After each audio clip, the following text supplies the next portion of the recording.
Starting tonight or tomorrow night, the son in the army, they're doing what's called the Shavua Misakeim. Shavua Misakeim is like a summary of all their training that they've been doing, and they're literally walking all night long for the next 7-8 nights or something, 9 nights, around 140 kilometers or something like that, from the south all the way up to the Jordan Valley, something like that. And they don't shower, no nothing. They're given a certain amount of food for 24 hours. They decide how to use it, when to use it, and so on and so forth. And it's supposed to be grueling, I understand. 24 hours. I remember doing 24 myself. 24 hours. Okay. In any event, you have to be tough. But here, the number one warrior of David is called Adinoa Etzni. And Chazal tell us that he was very gentle. He was very subtle. He was able to work on himself. Maybe that's the point here. Someone of great character knows how to adjust in different situations. Okay, and he knew how to make himself gentle and subtle in the Beit HaMidrash. However, going to war, he was a tough person like So to answer the question that David says, how could it be that in this entire list, the number one warrior, Yoav, his nephew, Ben Tzuya, is not mentioned? So there are of our sages that hold that Adinoa Etzni is Yoav. Okay? And maybe because of his wisdom, it's clear that he's called what as another nickname? Tachkamoni. Number one, he's called Tachkamoni, meaning he was a very wise person. And there's a Chazal that say that Yoav at a certain time was the head of the high court called the Sanhedrin.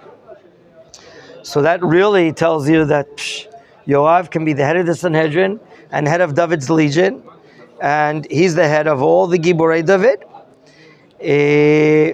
and that is something very special.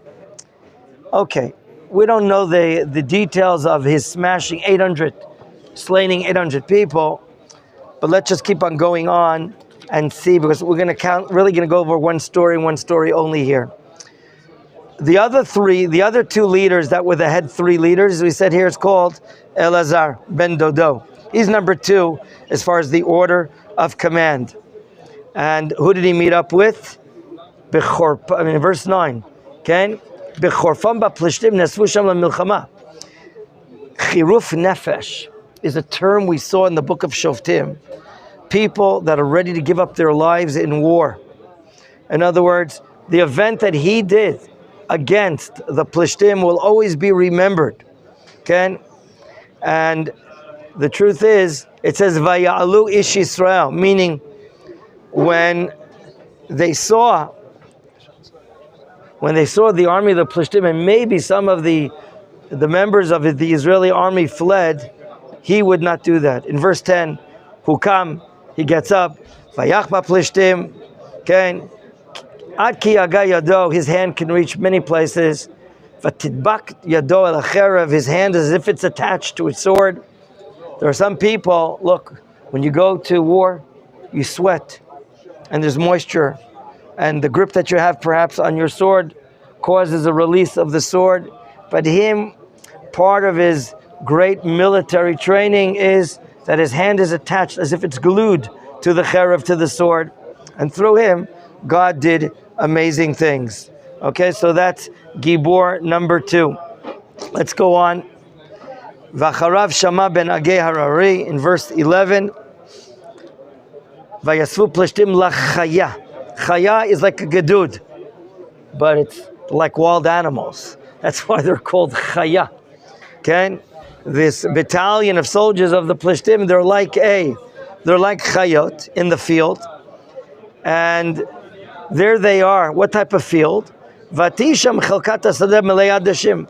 The grounds where they are, says here that they're adashim, which are lentils. In the book of Divrei Yamim says something else. Maybe it was a mix. I don't know. But the truth is, what did the Plishtim come to do? They came to cause havoc in our fields and cause economic loss. This reminds us of what the work that Shimshon HaGibor did against the Plishtim. Shimshon, remember, there was no federal government, during Samson's time. Now there's no federal government. We had no national army. And he saw that he was not able to awaken national support. And he would do whatever he could do, like terrorizing fields of the Plishtim in the south, putting them to fire and causing them trouble. Here, it's just the opposite, right? The Plishtim, he would stand in the chelka of the field and save the field and wipe out the Plishtim. And therefore, he would save Mr. Shama ben Agay, he would save the Jews from a lot of economic damage, because they would be coming to mess up the granaries and all the fields, whatever's been collected in the fields. What does it show? That the Plishtim do not accept Israeli sovereignty, even during David's time. We can't put a finger right now, when is it? Is it when David was the beginning of his kingdom, the middle of his kingdom, the end of his kingdom? But it's just going to show you that this Sefer is we can thread a needle and show that the Plishtim throughout have been the arch enemy of the Jewish people, the Plishtim. And we saw previously in the previous chapter that only after the great efforts of David, wiping out the giants and the Plishtim army, were they able to put down finally the Plishtim, who are really a thorn in the eyes of the Jewish people. As we go on further, the third member in verse 13, Vayirdu Shlosha Mea Shloshim Rosh, the three of the great 30, where are they going? Vayvol Katzir el David. Summertime, the harvest time. Either it's the harvest of what? The barley during Passover, or it could be the time of the harvest of the wheat, which is already in the middle of the summer during Shavuot time, and so on. So here we have the most three famous Giborim of David, and they're leaving the mountain area, and they're going down to the lower area, Me'arat Adulam. Okay? We say that it's a little south of the present-day Beit Shemesh. Okay? We remember, as we learned in Shmuel Aleph, these areas were famous areas where David would escape, running away from Shaul that wants to unfortunately kill David. We learned that in chapter 22. Later on, historically, after Temple 2 destruction, we find out that Rabbi Akiva and others are hiding in these caves against the Romans, and we have findings of these caves south of Beit Shemesh, very, very special places.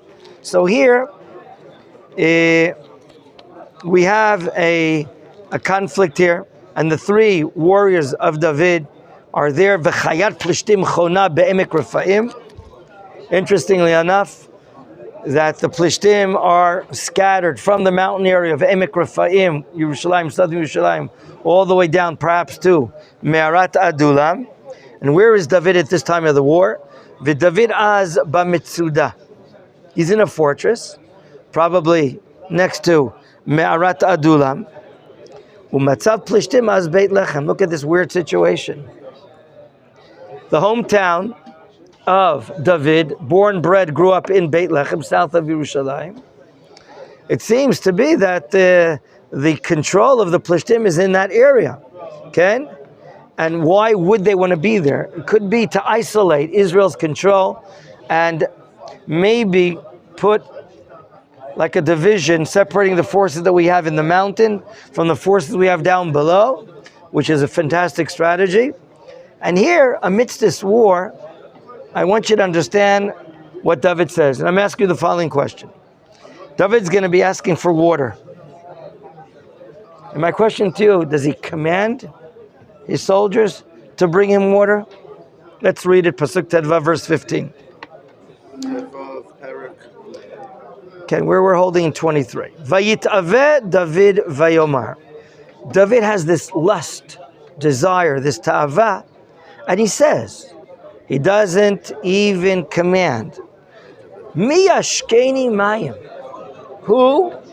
Who's gonna drink me, bring me waters, mi bor Beit Lechem asher bashar.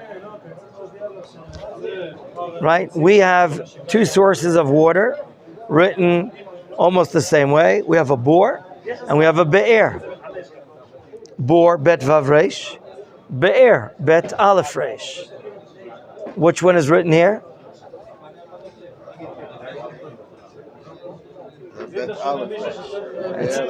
But what is it pronounced?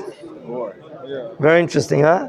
So we have a bore, which is a pit that's dug up by men in order to retain rainwater from the winter, and that is a bore with a vav. That is a bore with a vav, and a be'er, and the vav is hinting to the word is rainwater. Oh, it's coming up from the top. Whereas a be'er is a well, meaning a source of water under the ground, which if found, then you can dig a larger area and retain that water. The water that David has a lust for, Aleph is in Beit Lechem. Furthermore, it's at the Sha'ar. Sha'ar is the gate. The gate, the entrance to the city of Beit Lechem. Now, does the king request? No. What do you think? I mean, David now is David is like 15 kilometers due west from there, in the Medulam area. And he's thinking about what? Water in Beit Lechem. There's a special bar there, you can get special waters. I mean, it's like, what's going on? It's his hometown. It's his hometown. He has sentiments for these waters. He remembers when he was a young man, he would drink the waters of this well or this pit. And he's just saying. He doesn't go to his soldiers and say, would you please bring me this water? Now, we're told this quote unquote weird story. And that the well happens to be at the gate. But the gate is at the entrance. And who's on top of the city? The Plishtim. What is the Kamikaze Act? Okay. World War II. Does this sound like a suicide matter if anyone would go? Good question. Pasuk Tet Zayin. Look what happens, verse 16. Vayifkeu shloshet hagiborim b'machane Plishtim. Apparently, these three warriors, the warriors of David, we're talking about Mr. Adino Etzni, Elazar ben Dodo, and Shama ben Agay, three of the top 37 warriors of David that perhaps could have been maybe his personal bodyguards every time he went out to war. That's one of the commentaries explains. They leave the area where David al-Khor is commanding. They don't tell David anything. They climb up the Judean hills. They go to Beit Lechem. They break through the camp of the Plishtim. Vayishavu mayim mibor Beit Lechem asher bashar. In other words, that to thwart away some units of the Plishtim army. They draw the water at the gate. Vayisu, they carry it. Vayaviu David, and they go back. Wow. Okay. Now, if you were David, what did you? Oh, really? So, I'm touched. You risked your life, so I owe it to you. Maybe you get a bonus this month. I don't know. Maybe you deserve a week off, something of that nature. Thank you. Is that what we're going to see? No. Velo avalish totam. He doesn't want to drink them. Crazy? They risked their life. They went 15, 20 kilometers east, came back, fought a war at the entrance, the gate in Beit Lechem against the Plishtim. And David says, Slicha, I don't want the waters. But didn't you say, who would give me water to drink from the bore in Beit Lechem? Oh, I remember growing up and drinking those Ein Gedi waters, those mineral waters Why doesn't he drink it?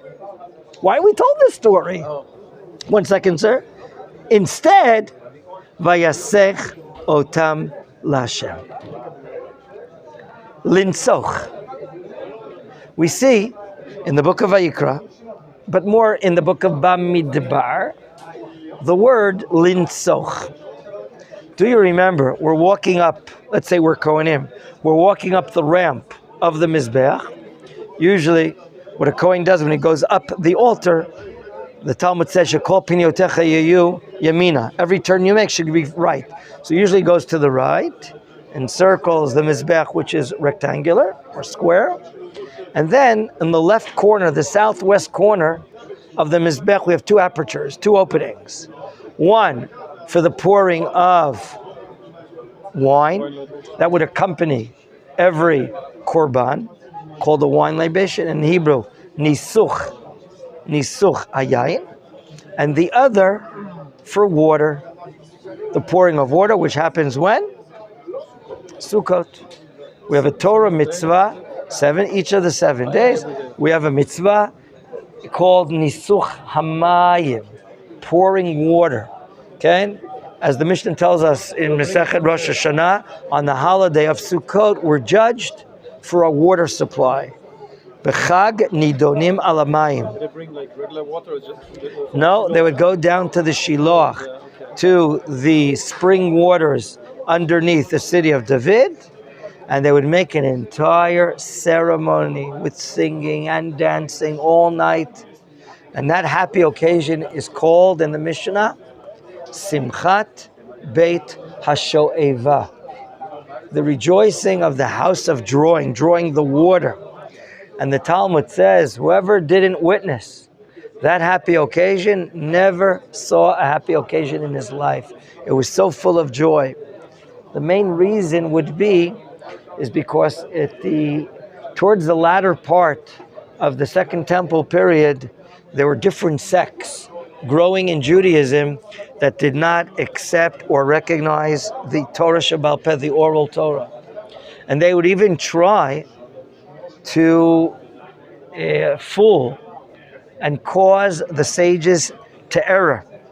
Like it states in the Mishnayot and Masechet Rosh Hashanah, they would be false witnesses and talk about the appearance of the new moon in a made-up way, in fake way, and so on and so forth. So they didn't accept the oral Torah, and they had a lot of strength. And there were times they were able to even to appoint a Kohen Gadol in the Holy Temple. These sects called the Sadducees, the Tzdukim, and others. In any event, the water libation is not mentioned anywhere in the Chumash. And we learn in the Talmud that it is a halacha leMoshe miSinai. It's a Mosaic law from Sinai, namely a commandment that has no written reference in the Chumash. Okay? They also deny the Torah Shebaal Peh. So that's why they made a big issue about this mitzvah of pouring the water on the Mizbech. What does David do? He takes the waters and he pours them la Hashem. He pours them for the sake of God. Now, what does that mean? What does that mean? Is that a water libation, David? Where is the Mizbech, sir? It could be that already it's in Yerushalayim, or it could be in the corridor of Yerushalayim, but it's unlikely that the altar is here, where he is, in the area of the caves of Adullam.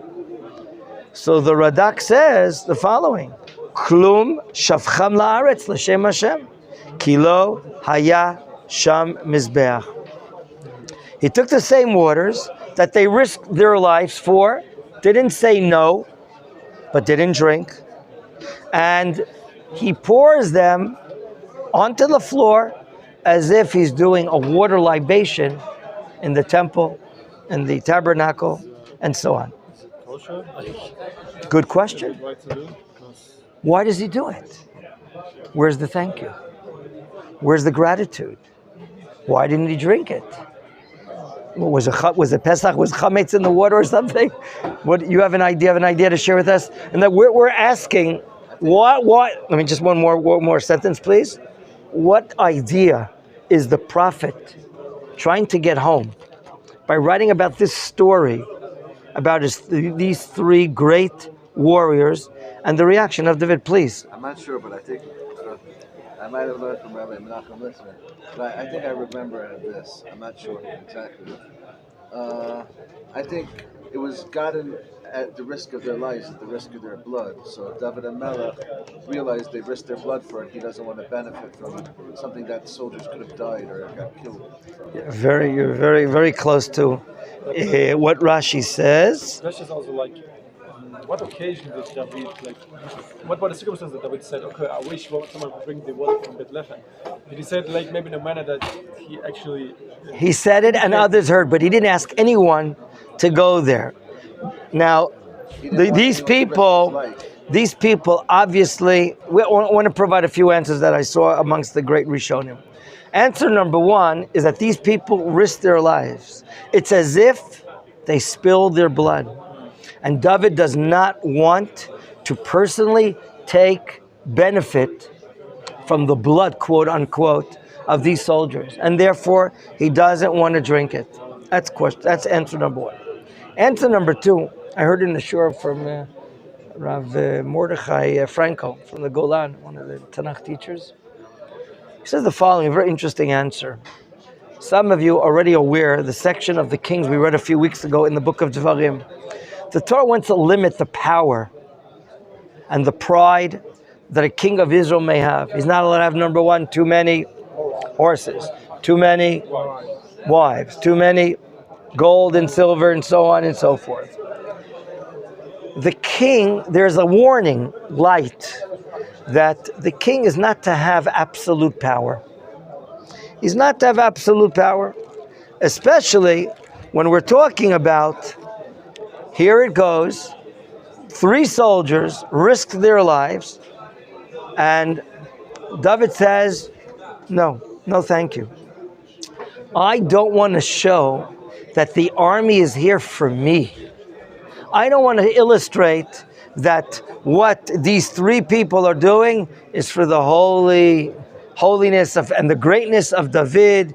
David does not want to benefit from it. He doesn't want to show that the army is here for the personal gain of the king. He doesn't want to show it because that's really not what the king is about. The opposite is true. The king is to be a servant of the nation. The king is to submit himself for the progress and the advance, spiritual, military, economic, political advance of the nation.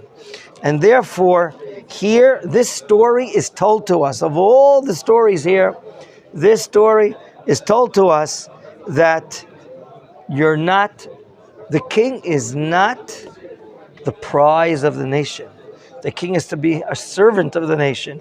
And here, when people went out of their way, uncommanded, risk their lives, bring water back to him and says, I'm not going to drink it. Because I don't want to show that everyone is there for me and I'm taking personal gain. And therefore David is submitting himself, he's humbling himself. And if he can use these waters to serve God, he'll do to serve God. That is the deeper understanding of the Pshat. However, there's Chazal. And Chazal in the Midrash, Gemara, saw sign language. Sign language here is the boar at the gate. We know the gate in the Tanakh symbolizes the judges, right? Shoftim v'shoftim titen lecha b'chol sharecha. The judges are sitting at the gate. Okay, when you go into a town in the land of Israel, it's not Las Vegas. You don't have casino tables. You're not going to the Kentucky Derby and betting money and wasting your time and not building the world. Okay? You go to the entrance of a town and you see the light of justice. There's a court there. In this city, there's the light of the Torah. There's justice. The Shar mentioned here in Beit Lechem is the high court, the Sanhedrin. Bor, Mayim, Mi Ashkeni Mayim. Who's going to water me, give me to drink water? Who's going to give me an answer to my halachic question? According to Chazal in the Midrash, a question, halachic question that David did not have an answer to, he sent the question. And the question sent to the Sanhedrin is the following. Let's say you want to save your life, and you have the ability to save your life, but at the expense of the property of someone else. Obviously, you're allowed to save your life at the expense of the property of someone else.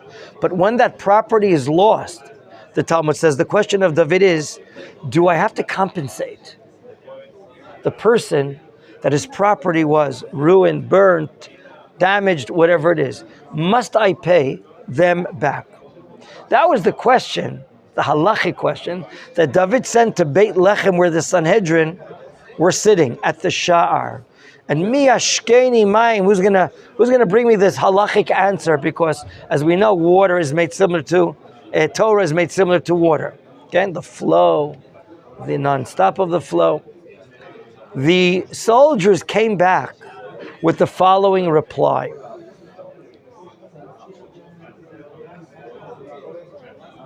You're not allowed to save your life at the expense of someone else and not pay them back. You must pay them back. However, you, the king, the Talmud says, Melech Poretz Gader. When we learn about the quality, not the qualities, we learn about the criteria of a king in Israel. Are you aware? And we read about it in the book of Samuel in 1, Mishpat HaMlucha, if the king wants to take your car, he doesn't have to warn you 4 days in advance. He can take your car. You have a pharmacist.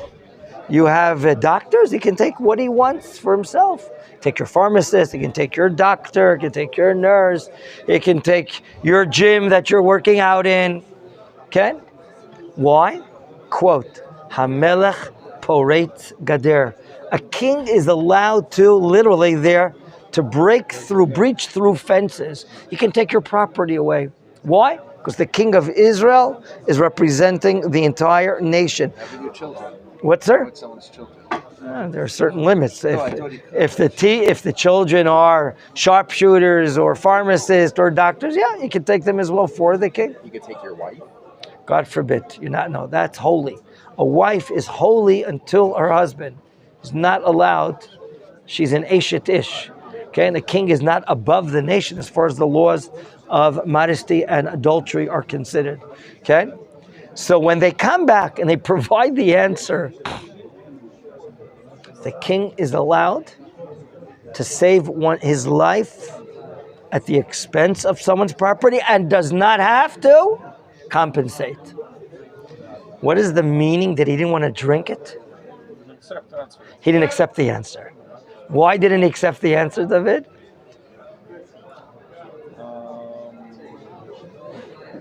The king has the privilege. So humble that Very good, David. that I am above the law.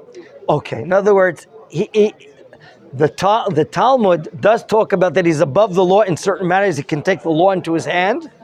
However, David does not want to exercise these abilities to show that he's above everyone. And therefore, with his great humility, he chooses not to drink the waters, not to accept the answer.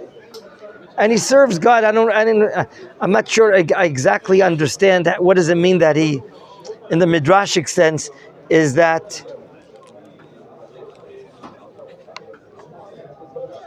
well, let me read Rashi. I think Rashi answers my question when I didn't understand. Rashi decided here on the words, and he poured the water for the sake of God to bring this midrashic understanding.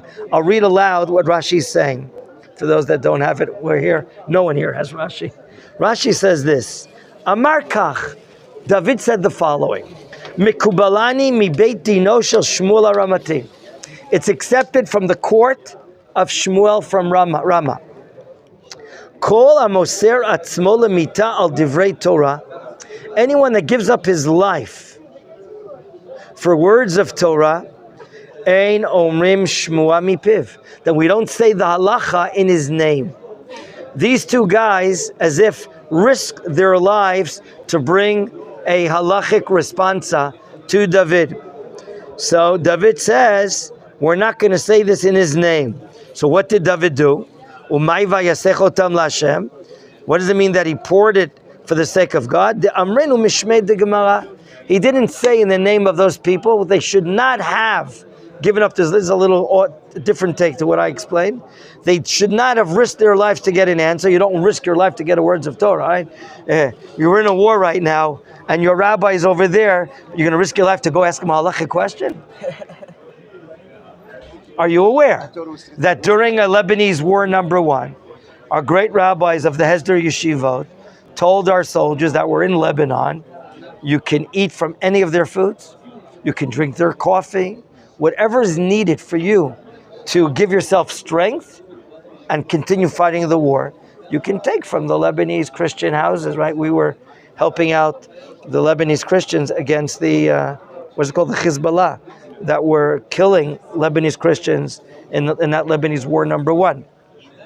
So our great rabbi said, of course you can eat anything. You don't have to keep the laws of kashrut when you're fighting a war. You're allowed to eat that animal. You can eat a PIG, okay? And you don't have to kosher with salt and water. It's not going to help, right? So they risk their lives. We're not going to say it in there. Not going to say this halacha now. We'll say the name of the Gemara. This is the matter here regarding these 3 great soldiers. Let's go on further, please. Pasuk Yedzayin, Vayomer, David says, verse 17, Chalila li Hashem me'asoti zot, hadam anashim olchim benafshatam. The blood of these people, they gave up their lives. Velo aval lishtotam, he didn't want to drink the waters. Eila asu shloshet hagiborim. It's as if that he's, marking a thing that they should not have done these matters. And then we're going to go to other leaders like Avishai and others, but that will continue tomorrow, especially about Benayo ben Yoyada. In verse 20, we'll see tomorrow, because he's going to be the chief military figure for Shlomo Melech's kingdom. We'll see that tomorrow, B'ezrat Hashem.